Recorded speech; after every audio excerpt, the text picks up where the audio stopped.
Welcome back to the Weekly Hill YouTube channel. I'm your host, Owen, and today we're going to try to record this for the third time now, this episode of the podcast, where I go over my top 10 wide receiver rankings, similar to what I did with the top 10 edge rusher rankings. I attempted to record this, and I had to stop halfway through to do some things at home, especially with school and such.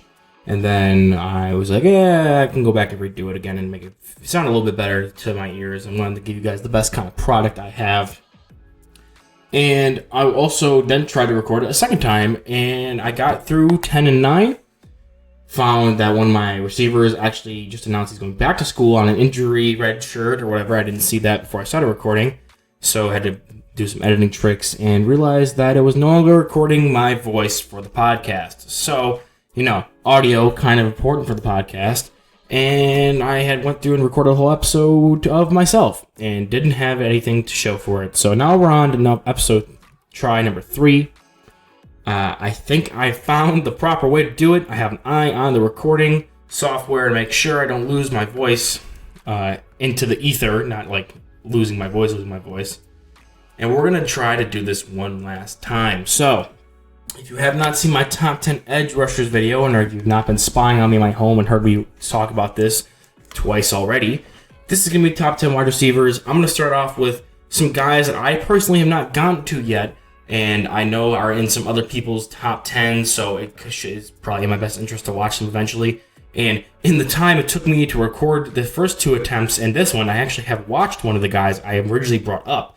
So one of those guys are in. He did not make a top 10. He's actually receiver number 12. So I'll probably give him a shout out in a little bit. But for right now, I have a list of guys that I haven't watched that could go into top 10 just because they've been in other people's top 10s I've seen, including Caleb over at the Dynasty Index. If you want to check that out, it's $1 a month, patreon.com/KillPer88. So those guys who I have not watched yet are going to be Michael Wilson of Stanford, Marvin Mims from Oklahoma, and Jalen Reed from Michigan State. Those are the 3 guys I've seen in some people's top 10s that I haven't gotten to yet and could potentially crack my top 10.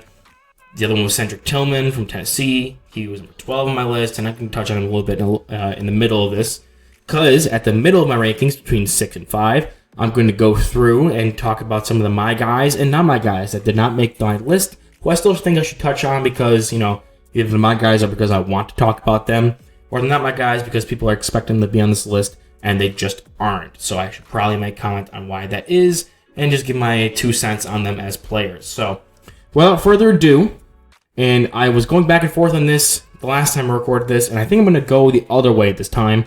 I'm actually going to make this a top 11 list because my number 4 receiver may or may not be draftable because of what he's gone through, or maybe out of the top 10 because of red flags.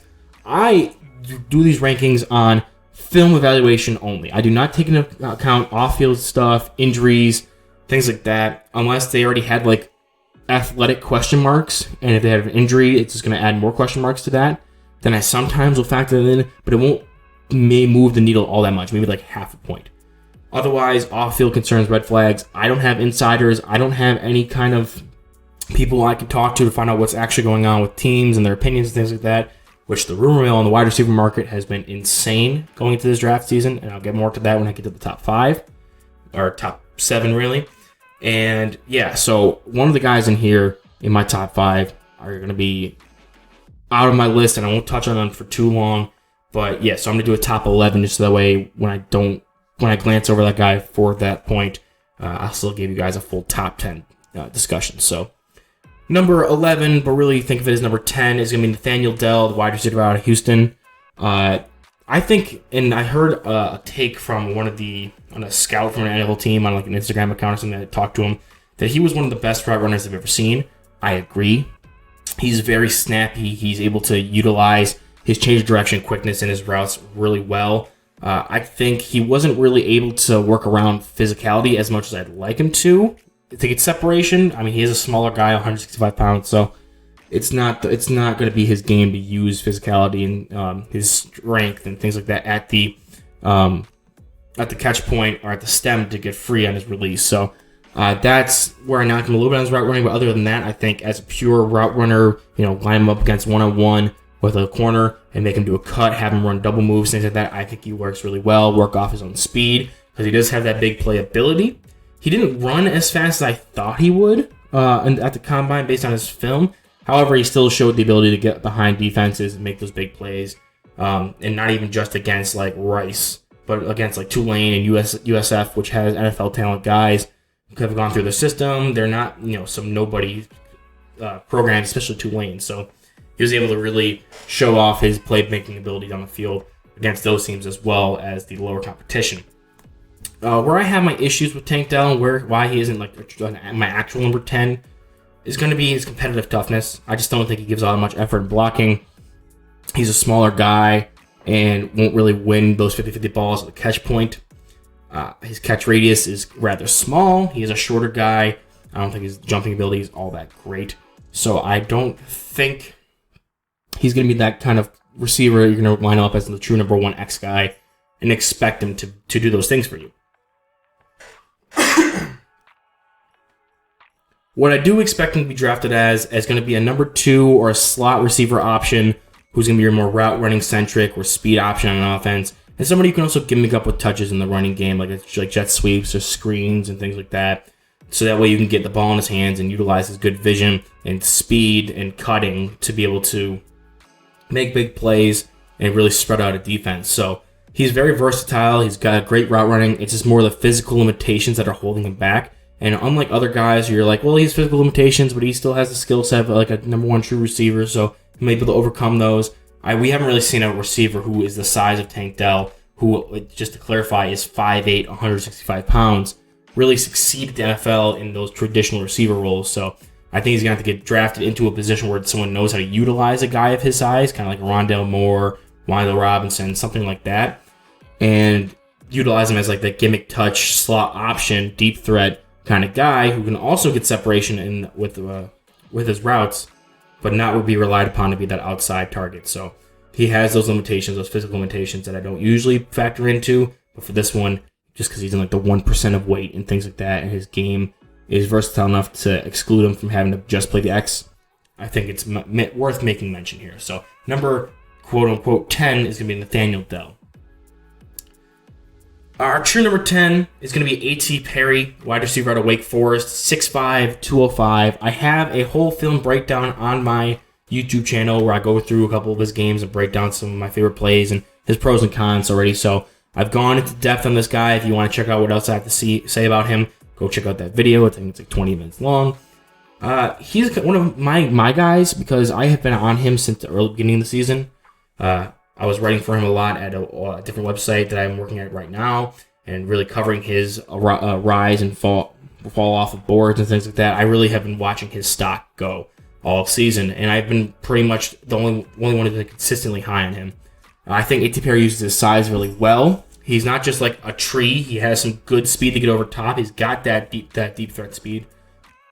He maybe doesn't do it as often as you'd like, but he does able to play above the rim. He works fantastic off his quarterback, and while he doesn't have the change of direction speed, he's going to be more high-hipped because he is a taller guy. He's not able to make those hard in-cuts and things like that. He uses physicality at the stem to get open, where other guys can use their agility to get open, good route running. He doesn't have that, but he's able to compensate for that by using his physicality and boxing guys out and really being like that basketball player out wide. So if you're looking for a big body threat who can also get deep, maybe not involved in the run game or run after catch game all that much, and just expect him to be a guy to be a downfield target, big bodied, work those sidelines, use his speed to set up some more comeback routes and stops and things like that.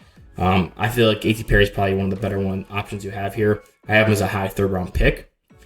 So yeah, I think he could be a better version of like an Allen Lazard, or like he's got Green Bay Packer written all over him. But unlike some of the other tall, stiff receivers they've drafted before, I think Perry has a little bit more dimensions to his game than, say, somebody, like I said, like an Allen Lazard and things like that. So that is my piece on A.T. Perry. If you'd like to see me go and break down it more in detail, go check out the video I have on my YouTube channel. And yeah, we're just going to move on to number 9. And number 9 is going to be Josh Downs, wide receiver out of North Carolina. Another kind of slot typical guy. He's 5'10", 175. And the 5'10" height makes me kind of think he could potentially grow into like an outside receiver kind of guy. And I've talked to some people who envision him being like that, so they have him higher on their lists. But for right now, his immediate impact is going to be at the slot, and I don't really project him to need to move to the outside. He's going to be probably one of the better slot options in the NFL throughout his career. So if you really are in need of an outside receiver, you could draft this guy and try to move him out there. But with what he exhibited in college, I think you just stick him in the slot and let him do that. He was a really good route runner. He has a decent catch radius. Even though he's only 5'10", he is able to go up top and really extend out and use his hands really well in contested catch situations. He has good, not elite, but pretty good speed downfield. Can be that big play guy if you really need him to be, but not like a guy who's going to be game-breaking with his speed. I do think he has, which is good for a slot, good hands and a good ability to separate with change of direction and routes, speed. He has a bunch of different ways to get separation, again, which is good for a slot receiver, especially when you're sure-handed like he is, and can also offer that speed option to your offense. That's a good combination there. Where I think holds him back is his lack of ability to be that outside guy. I really don't think he's going to be able to move out to the outside, which is why I have his like a low second. His release is still a work in process. When he has the room off the line of scrimmage to work, like if a corner gives him like a couple yards to get up and set up, which he usually gets from being in the slot and not having to deal with like press, he can, get his feet moving, have a little swim move. He can get loose and avoid jams like within the 5 yards. But boom, right off the line of scrimmage, I don't think he has the ability to beat that right away. And he's also struggled in the route stem a little bit with physicality. So he doesn't have the full separation, 100% grade for me. But it's pretty up there. It's like 90% kind of thing, 95%. So I can see him growing into an outside receiver if he can get that, release down and have to be forced to play against press and then learn how to beat it. But as of right now, I think he's a good to an average to above average slot and could be one of the better slot options throughout his career. So I have him as a bottom with round 2 guy floor wise. He has the potential maybe to move up more, but at the moment, I can't really envision him being that outside guy unless he gets a lot of work done. So that's why I have him here at number 9 in my wide receiver rankings. At number 8 is going to be somebody who is similar to Josh Downs, where I can see the upward progression, like I can see them moving around, maybe becoming more of a slot option. But as of right now, is coming in is going to be that outside receiver. But unlike Downs, and these guys have the same grade, so you could flip them either way and I'd be fine with it. But unlike Downs, I think he's a little more athletically prototypical. So you can really use him in a lot of different ways. He doesn't have those athletic limitations as to why he can't move around. It's more of the learned aspects of the game because he was out with a lot of injuries and was just more used as an athlete as opposed to a true traditional wide receiver. So I can see a lot more coaching ability, like ability to coach him up into being that kind of all-around receiver. Whereas Downs, even if you coach him up, maybe his size is going to be a limiting factor. And I'm talking about wide receiver Puka Nacua out of BYU, formerly of Washington. Just a straight-up athlete, 6'2", 205, can run like the wind. I'm kind of disappointed he didn't light up the Senior Bowl as much as he did, but I maybe just because that's a lot of like one-on-ones, and he is not known for his route running at all. He's very much gimmick-touched, run after catch. They used him as a wildcat quarterback in the designed run game, sweeps out of the backfield, running wheel routes and things like that. So I think he was never asked to be that traditional lineup when off the line of scrimmage. His release isn't great. They usually gave him a lot of cushion because he could stretch the field. He has good downfield speed, and he was able to work down the field more on these comebacks, stops, and slants because he was given so much room. He wasn't really getting the separation because of his route running ability. It was more of him having the speed to run away from coverage, understanding that, hey, I'm a bigger guy than you. I can get a little push off going, and you can't keep up with me, as opposed to, route running or understanding where zones are and things like that. So he's really raw when it comes to the, mental and practiced aspects of the game, route running, understanding zones, sitting down to them, things like that. And he shares a downside with with Downs that I would like to highlight here that I didn't highlight when I was touching on Downs. They both don't really work well off their quarterback scrambling. I think Nacua may even work a little bit better. However, he doesn't have the zone awareness that Downs does. And the issue that provides with Downs is that when you're a slot receiver, you're supposed to be able to work off a scrambling quarterback and know how to work off that to be a safety blanket for them. Now, Downs didn't have to deal with a lot of scrambling quarterbacks. He had Sam Howell and Drake May, so that wasn't really an issue. Nacua did with Jaron Hall, so he has a little more experience. I just still wouldn't rely on him to be Nacua, that is, as a slot receiver, safety blanket kind of guy. That's just not his game. I think he's going to be more of like that Laviska Shenault used in the run game a lot. Dare I say Deebo Samuel-esque, except he's a little more tall and lanky. I just think someone's going to draft him for his pure athletics and ability to have the ball in his hands and make plays with them after the catch, and bank on their receiving coach being able to teach him up when it comes to routes and the mental aspects of the game, and try to unlock that true outside receiver potentially has if he's able to figure out those things to pair along with his vertical threatness and his ability to make plays after the catch. So that is why I have Nacua slightly above Downs, the same grade. You could flip these guys either way and I'd be fine with that. But I'm just really excited with the athletic profile Puka Nacua presents, and the more likely than not higher upside than Downs does, because the things he needs to learn are a lot more easily coachable. And now at my number 7 receiver, this is going to be a little more controversial. I've followed this guy since I thought he was going to come out in the 2020 draft, or 2021 draft, really. Wow, it's been that long. The 2021 draft. So I had watched his film from 2020, when he came back and played in 2021, and now I have games played in 2022 I've watched. So he, personally, has the most games I've watched of any prospect in this entire class. So I'm very intimately known with Zay Flowers, who's my number 7 receiver. And when I talk about how there's been rumors flying everywhere, this and there, and I've seen this consistently, that he's moved up and become people's number 2 or even number 1 receiver. And there was a consensus that like he was a couple teams' number 1 receivers when it comes to the draft. A lot of people are only seeing one guy as a round 1 kind of dude, and it's not Zay Flowers. There's just been so much stuff going on with the rumor mill and things happening with the prospects in this wide receiver draft class, which is arguably weaker than others. There's no like top dog in this one. That there can be a lot of varying opinions, and that's kind of how I am with Zay Flowers. I know this guy a lot, and I've studied him for years now, and where I see where people are coming from when it comes to knowing like what he does as a player. The problems I have is that I've seen what he was back in 2020. I just now see, and I see where he's grown in his game when it comes to route running and ability to utilize that speed to set up different routes, the double moves, the ability to get separation with his route running as opposed to just being this guy that runs away from coverage. He's great above the rim. He has that good competitive fire. He's become more of that outside number 1 receiver type of guy. And before I saw him as only like this deep threat slot kind of guy, and I was, that was fine. He did well, and I had him as a 4th round pick, and then he moved up to a 2nd, and now he's kind of still in that 2nd round range, and I don't think that's a bad place for him. So I'm not on the hype of him being a round 1 guy. And the reason why is because despite him progressing better as a route runner and being that guy who can, even though he's smaller, I think he's only like 5'10", 5'11". Let me just pull up his combine measurements here.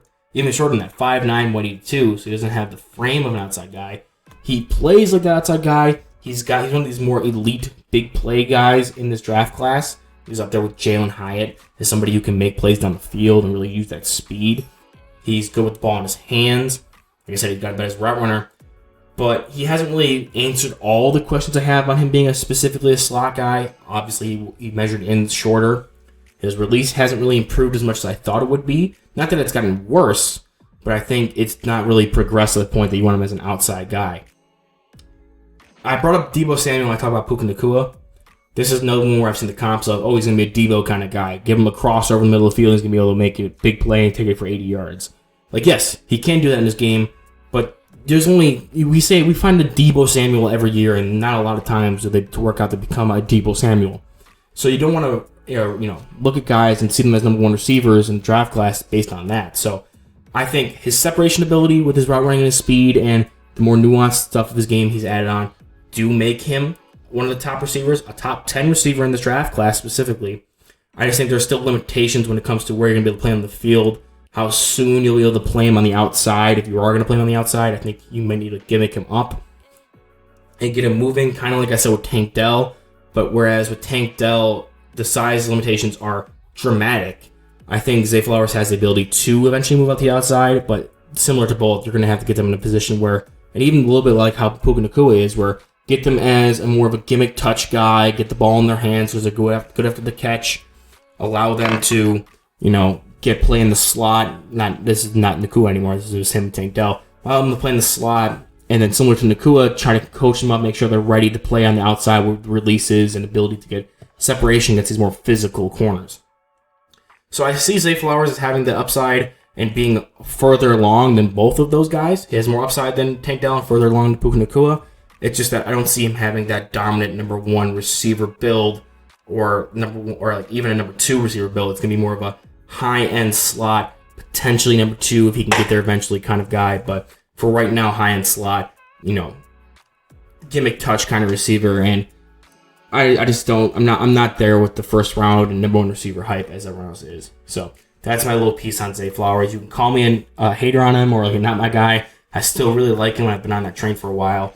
It just has not been my dude to be my number one receiver or anything like that. And I obviously have 6 other guys ahead of him, maybe really 5, because like I said, we'll get to the one person with the red flags, but he's my number 7 receiver. And that is why I rest my case for now. We'll see how that goes over with the draft community. And at number 6, with half a point higher, and you can make the argument for Zay Flowers to be above this guy. He hasn't really gotten a lot of love since he failed to really break out at Senior Bowl that a lot of people thought he would. I'm still on him. His question marks I have are not as many question marks I have when it comes to Zay Flowers. Again, because he's not physically limited. He's 6'2", 203, and that's going to be Rashee Rice out of SMU. And yeah, just a bigger body guy. I think he uses his physicality. He has some deep speed, not like top of the class deep speed. He has some speed, running like a 4.51. It's fine. And he's able to use that a lot in his routes. He's able to split safeties and things like that. So it was never a question mark I saw on tape. It was more that the question's been raised because of the combine, and that's never usually a thing you want to take into account when you're watching it. The combine can reassure some things. Like if you see someone like an edge rusher that looks like they're playing with not a lot of length, and they measure in kind of shorter armed, you're like, okay, that makes sense. Or if you see a guy on film who runs fast, and then he runs fast to the combine, it's like, okay, that makes sense. But if you see a guy who runs with some decent speed like Rashee Rice, and he doesn't blow the doors off the gym at the combine, it's like, well, maybe he was just having a bad day, etc. We're not going to knock him too hard for that. It's more a way to confirm things you see. What I saw from Rashee Rice is somebody who can be that outside receiver, win with route running, win with speed, win with physicality, has these insane highlight reel, over-the-top catches in 50-50 situations, has that catch radius you want from a dominant guy. There's just a lot of things you want to like from him, and the only things I don't like from Rashee Rice is going to be his ability to run with the ball in his hands. He runs in a straight line and then gets the first down. He's not going to be creative. He's not going to find cutbacks. He's not really, trying to juke guys out of his shoes. So I don't think you want to use him in the running game or the screening game all that often. I think you want him to be like a straight-up possession receiver, catch the ball, dive forward, go to the next play, win a rep, instead of trying to get him in the space and make a couple guys miss. So downfield threat, ball, just give him the ball and fall down kind of guy. Don't really rely on him a lot to be making plays after the catch. And the other thing I don't really enjoy about him is his hands consistency. I was kind of told during the draft process when people were talking about him up to the Senior Bowl, his hands aren't that big of an issue. You don't have to really worry about it. It was pretty bad on the tape I watched. There was a lot of inconsistency when it comes to open drops when he's trying to dig the ball out low, drops when it's contested, drops when he's facing contact. I just was not a fan of how consistent he was with his hands. He's more consistent than a guy like Tyler Scott, and he has those highlight reel catches and can make some more routine catches look easy, or even harder catches look routine. So his hands are fine. It's just the consistency that we need to get down. So Rashee Rice, more of that prototypical X-receiver kind of guy who, outside of running for the catch, is pretty solid all around. And if he just spends a little bit of time on the jug machine, I think he'll be one of the better ones coming out of this class. So that's why I have him a little bit higher than Zay Flowers. You can make the argument that Zay Flowers is a better playmaker when it comes to deep threat, ball in his hands, route running, things like that. I'll agree with you there, but I think the physical limitations held him back slightly more than Rashee Rice, who just won't be able to make big plays after the catch. So you can go either way. I think I like Rashee Rice slightly more, so that is where I have my receiver 6 at right now. And we're going to take a quick little break here from the list and talk about the my guys and not my guys. If you're not watching this on YouTube and you're listening to it on like Spotify or anything like that, I do have these graphics I'm showing up with each player I'm talking about. And I'm going to show you a graphic right now showing all the guys I'm going to be talking about on a list. So if you want to come over and see that as well, check that out. If not, just keep enjoying listening to me talk about these guys. Some of my guys on my list, one we have not yet talked about, is going to be my wide receiver 5.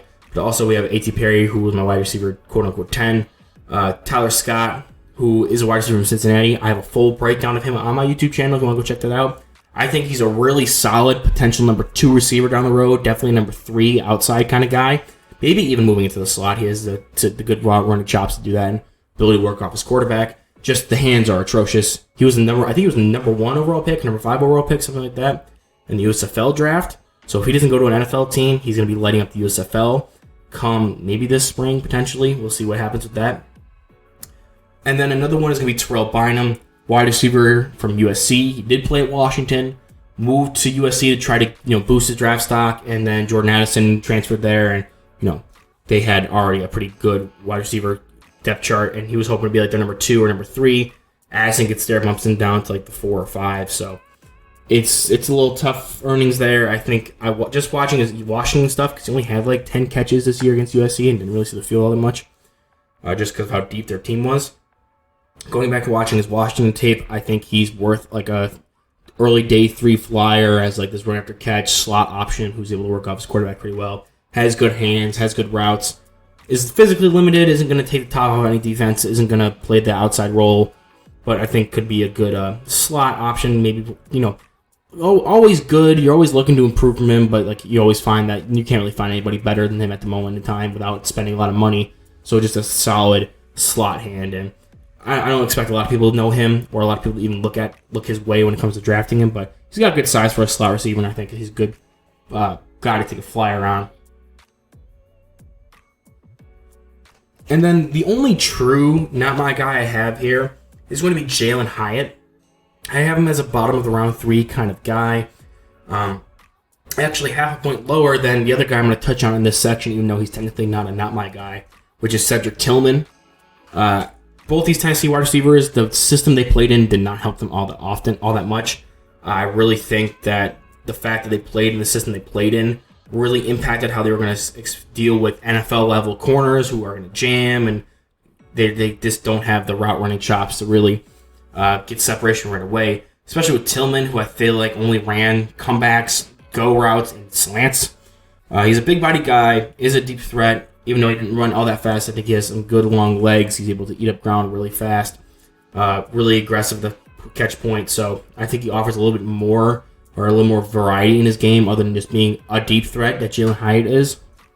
And Jalen Hyatt is not my guy because I was super disappointed to see that he didn't really have a run after catch game to him. He was a fast guy who would get down the field and has good ball tracking and then score big touchdowns, especially against Alabama, which got a lot of people talking about him. But I don't think he has the nuance in route running that I really think he's going to be like number 1 kind of guy. And with the ball in his hands, a guy with that kind of speed and that build and the ability to be like this big play receiver down the field, you really thought he may be able to add on to that with run after the catch. But no, he kind of just runs in a straight line forward, maybe has a single juke in his system. But other than that, I think he just tries to get to the sideline, get up the sideline, and then be pushed out of bounds to avoid being hit. So, I mean, I wasn't really impressed with the run after catch stuff. And having that system, really only being a one-trick pony is going to make him fall down my board a little bit. So that's not my guy, Jalen Hyatt. We talked about my guys. One of the guys I thought would be my guy, and he's on the borderline, is Charlie Jones. I liked him at Purdue. Really good hands. Slot option dude. A little bit more of a secret athlete there, but a lot of people like him, so I didn't really make him my guy because I felt I had him properly rated. A lot of people have him around the same area I do, but other people are more higher on him than I am, and I didn't want to make him not my guy, so he's kind of there, but kind of want to shout his name out real quick. Back to the list now, and we're going to my number 5 receiver, who was one of my guys that I didn't highlight on the graphic in between 10, 11 through 6, but I'll highlight here now. It's going to be Xavier Hutchinson, wide receiver at Iowa State. Not a lot of people around this guy, and I posted a video talking about his game against Riley Moss, who's another guy I'm higher on than most people, and how I really liked that game they played against each other, and it exemplified what both do well as prospects. And I think Xavier Hutchinson has that size, 6'3", 205, like a guy like A.T. Perry has, I talked about before, or Puka Nacua. Unlike Perry and Puka Nacua, Hutchinson has that change of direction speed and agility to really make hard cuts and be this kind of guy who wins with route running. Now, he's not going to be a downfield threat like Perry is or Nacua is. He doesn't have that kind of game-threatening speed up the sideline, But at the same time, he's going to be the guy who's going to work between 5 and 15 yards and get those hard catches over the middle. Really like that number 2 route running kind of receiver who could potentially move to your number 1 depending on what system you run. He's not going to be a big threat guy. You have to pair him. You're going to have to pair him with a guy who can take the defense, the top off the defense, and have him work over the middle of the field or in the intermediate routes. But as someone who has the size he has, the box receiver or box corners out, has good route running, has great body control. Like his ability to adjust the balls in the air and make these ridiculous catches falling down. Not like Mossing guys per se, which he can do. He has that height and length and good hands. But like he's able to just like, he's elite when it comes to changing his body, structure, keeping a foot in bounds, falling to the ground and making these adjustments mid-fall and make a catch, beat tight coverage, things like that. So I think he comes in the league being a number 2 receiver right away with his route running and ability to work off of badly or poorly thrown balls, or like maybe balls that need to be thrown into windows that need to be adjusted to. And it has as he progresses in an offense and carves out his role, he might be able to move into that number 1 receiver role with the size and with the route running. But the teams are going to have a cornerback that can really match up with them. If they put their bigger size guy on them, he might be a little not have the best change of direction to hold up against Hutchinson. But if they put their smaller guy, Hutchinson might be able to just moss them and go up over top of them. So I like him.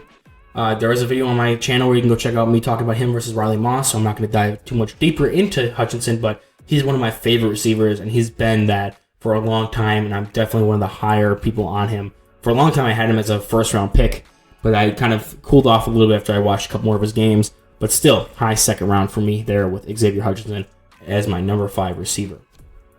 Time to slap the E-tag on this podcast and Spotify, because this is the asshole that's been making me talk in quotations and bring up 11th receiver into my list. It's going to be Kayshon Boutte as my 4th receiver. Absolute athletic freak. He is only 6 foot, so he's not like super tall, and he has that crazy highway speed. He's not Calvin Johnson, but he's so thickly built. He still has the height of 6 foot. He's not like 5'10", 5'9", like we've talked about, the physical limitations of a Josh Downs or Zay Flowers. He's still 6 foot, 205, built like a running back, runs fast, has great with the ball in his hands, can break a play off and be a big play machine, whether it's in the route or with the ball in his hands afterwards after the catch. He was insane. I can't believe LSU didn't use him all that much. And again, I don't know what is the issue with him when it came to the off-field stuff, that he didn't get a lot of playing time at LSU and didn't get worked into their offense as much as you think he would have. So I can't really speak on that, and which is why I think he's off a lot of people's boards. So that's why I added another receiver. So that way, if you don't see this guy taken right away, you can still go back to this video and listen to the top 10 and hear some guys who were taken above him. But yeah, big playability, run after the catch, size. He's got everything you want in a prototypical number 1 receiver. Some of the things I don't think he does great, which is why he's not my number 1 guy. He doesn't really go over the top and moss dudes. I feel like his catch rates could be a little bit better. He's not the tallest, and I didn't really see him utilize his size he does have all that often, all that well. So I feel like he can do a little bit better job with that. His hands over the middle of the field specifically, like when he has to take a hit, were a little bit suspect. And you would like to see that from a guy who's a bigger guy, muscle-wise, that may be able to take the ball over the middle of the field. And it's also why I think his versatility is a little weaker, despite the fact that he can, get the ball in his hands, be used in the run game, can be in the screen game, and is an outside kind of guy. I don't think he'll be a good slot option. He has good route running enough to be it, and understands zones and how to work off of defenders and how to move off a quarterback that's scrambling.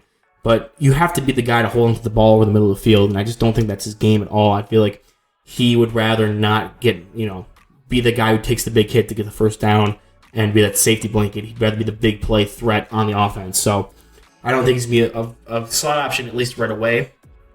And he definitely will be looked at to be more as the gimmick guy or number 1 receiver as opposed to the team's slot option if he's drafted at all. Don't know what his red flags are.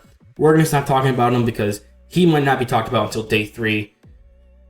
Jesus just makes this video all that harder and really made me dance circles around some of the other things I was talking about and made me add Nathaniel Dell into this where I previously had not. So that is Kayshon Boutte. No idea what's going to happen with him at the NFL level, but I think he has all the tools to be a dominant player. It's just going to be refining some things, finding the perfect team that has a role for him right away. Maybe the Carolina Panthers. Wink, wink, nudge, nudge.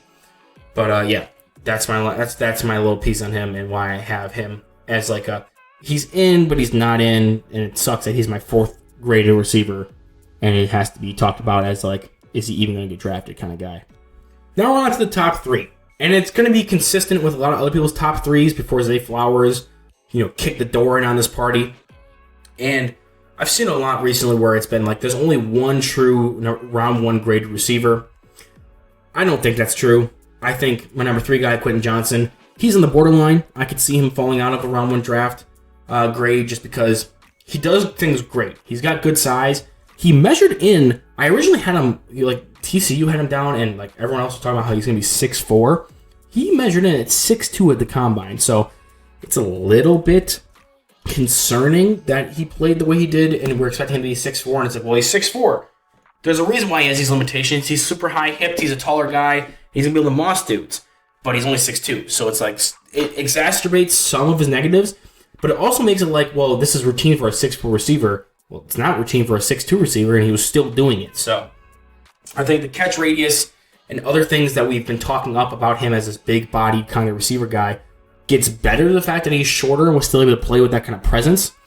However, some of the other stuff, like his change of direction and other things that were kind of question marks, they weren't like huge question marks. I don't think he has like a giant hole in his game, but the fact that he isn't that dominant size is going to be a bit of a question. It's going to be going to add more question marks to things like his versatility. Is he going to be able to play on the outside? If you want to play him on the inside, he never showed the capability of being a slot guy. And 6'2" isn't small by any means. So it's like he's still going to be that outside receiver. But like, imagine if like he goes against Sauce Gardner, who's 6'3". Now he's no longer still the tallest guy on the boundary. As opposed to when he was 6'4", he's had a good chance of always being the taller dude in that battle. Also, he doesn't really have the nuance of like attacking the field when it comes to running out zones and working off his quarterback. So if he's going to be this like dominant number 1 receiver, you've got to work a little bit better like that. The height doesn't really play into that. It's just another negative I have. But other than that, he played great on film. He's surprisingly good after the catch, despite being, at the time, thought a bigger, taller, higher-hipped guy. I felt like he had a really nasty stiff arm. He had deceptive speed, had deceptive agility. Is really just an overall good receiver everywhere else, other than the fact that I don't know if he's going to ever play on the inside for both mental reasons and for the just physical reasons of playing in the slot. So, Quentin Johnston, if you need that stereotypical number 1 receiver on the outside, take him in the back half of the first. You should be fine with that. I don't have him as receiver 1, as a lot of people had for a long time, but I still think the guy who's 6'2", 215 can still hold up on the boundary and still do the things he showed he did at college, because if anything, he has the mentality of a 6'4" receiver and the body of a 6'2" receiver. Still isn't that big of a drop-off, though. So next up, my number 2 receiver, and somebody who's been falling off of people's boards, and I think he's safely in the first round conversation, is going to be Jordan Addison, wide receiver out of USC, formerly of Pitt, when he worked with Kenny Pickett, and then he started working with more of a running quarterback in Caleb Williams, which shows up on his film, and that's the only reason why I make mention of this, because he isn't like the most comfortable working off a scrambling quarterback, just because he's not used to it. He didn't have to really do that with Kenny. And before that, well, he was with Kenny the whole time at Pitt, but you know what I mean? Like, he finally got a quarterback that can use his legs and escape pockets. He wasn't the most adept when it came to transitioning with that, which is a little concerning, because if you have a guy who's 6 foot, 175, you may want him to be able to work off that if you want to play him in the slot. But I think he can play on the outside. He has the route running. He has the big playability, the hands, and the ability to separate against outside corners like he did against Clark Phillips, who, not that high on. You'll see that when I get to my cornerback video of this series. And things like that. He showed he can win on the outside, so you can play him both outside and in. Has great route running. He's not the biggest guy. He's still 6 foot, but I don't think he uses catch radius all that much. He plays a little smaller than his listed height, so he doesn't really play above the rim. I wouldn't really rely on him as a blocker, so which is why I think people might want to see him go to the slot. I still think you should try him on the outside, or at least he can be a guy who can bounce back and forth between, kind of like a Devonta Smith situation. Like I said, big play kind of receiver. He's able to make some plays with the ball in his hand after the play. One thing I have concerns about when it comes to his run after catch ability is that if a guy gets a tackle on him, like they get an arm on Addison, he's going to go down. He's not really a tackle breaker. He's more of just break your ankles, be elusive, find good holes in the open field with vision. So I think he'll be good as a run catch guy, but don't expect him to break much tackles and beast mode his way into a touchdown. But yeah, as a great route running receiver who's not going to drop a lot of passes, can get open for your quarterback, and can be either that slot option or an outside receiver. Addison has all the package. Again, I wouldn't ask him to be your 50-50 ball kind of guy and not really relying on them there. Maybe get a bigger body dude to complement him. And he just needs to work a little bit more on his release if he wants to be a consistent outside threat.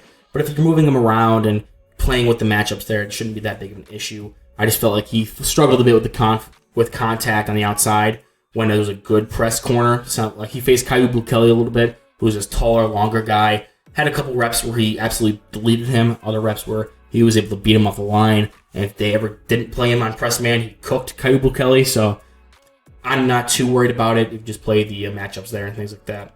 So overall, has the upside of a good movable piece receiver. Maybe not a dominant number one top 10 receiver in the league. Like I said, this draft doesn't really have any like Jamar Chases or Jalen Waddles. But this guy can be, a solid upper half of the league number one receiver. Maybe even a very, like the Scottie Pippen of number two receivers, really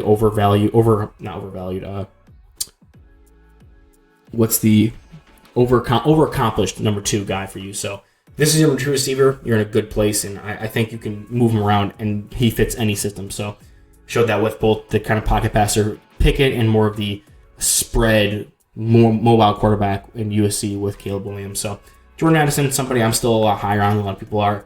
Kind of hope the Bills take him, so we'll see where he goes. And Netley is just the only one guy left over. The guy that people are talking about is the only one that the NFL teams have around one grade on, and that's Jaxson Smith-Njigba. Didn't play much, if all, this past season, but his 2021 tape was really good. I think he gets open in a lot of different ways. He's not the biggest guy, but still plays with some physicality. Not the fastest guy, but still able to run away from coverage. He has great route running.